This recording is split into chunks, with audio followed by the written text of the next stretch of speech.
Mūsu skatītājs Jūris mums atsūtīja savu ziņu ar paša novērojumiem Rīgas ielās. Jau no e-pastā redzamā video bija skaidrs, ka nav labi. Bet, kad aizbraucām uz Pārdaugavu paskatīties, kā tad tagad izskatās uz tā Raņķa dambu, es biju šokā. Pašlaik notiek pamatīgi būvdarbi visā rajonā aiz Ķīpsels. Runā, ka tur būšot kārtējais lielveikals. Būves tur izskatās vērienīgas, bet ja viņi būvē tikpat stulbi, kā organizē satiksmi, tad pavisam drīz tam visam vajadzētu sabrukt. Pēdējā laikā vērojot ceļu būvdarbus un remontdarbus Latvijā, man pārņem šausmas.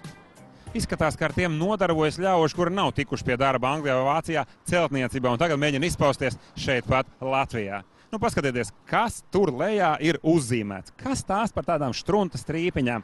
Turpat vēlns ar kaklu nolaust. Ko tas vispār nozīmē? Ko pēc avārijas šādā vietā var pateikt ceļu policists vai apdrošinātājs? Es labprāt gribētu zināt, kurā skolā māca šitādus ceļu būvētājus. Viņi noteikti nebija labākie skolnieki klasē. Kas tas ir un priekš kam tas ir? Jebkurš krustojums bez jebkādiem apzīmējumiem ir labāks par šo.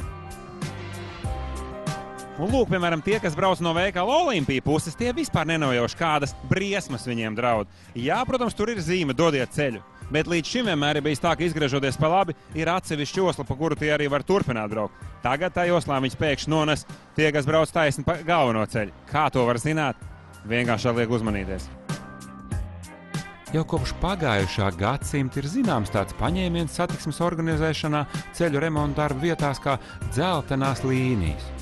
Labākajos paraugos tās pat ir uzlīmējums un noplēšams pēc vajadzības.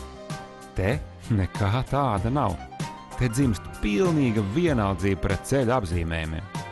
Protams, ja tev katru dienu šajā vietā jābrauc pāri baltām, nepārtrauktām līnijām, tu taču pēc brīža vairs netici, ka tas ir aizliegts, vai ne?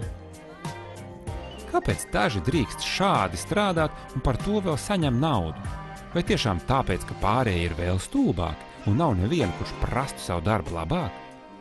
Iedomājieties, kā mēs varam cerēt, ka šai valstī kāds ievēros likumus, un mēs dienā braucam pāri baltajām nepārtrauktajām līnijām. Sākam ar sīkumu, pēc tam arī lielās lietās sāks nepatikšanas. Nu lūk, būsiet Pārdaugavā, uzmanieties, te notiek kaut kāds sviests.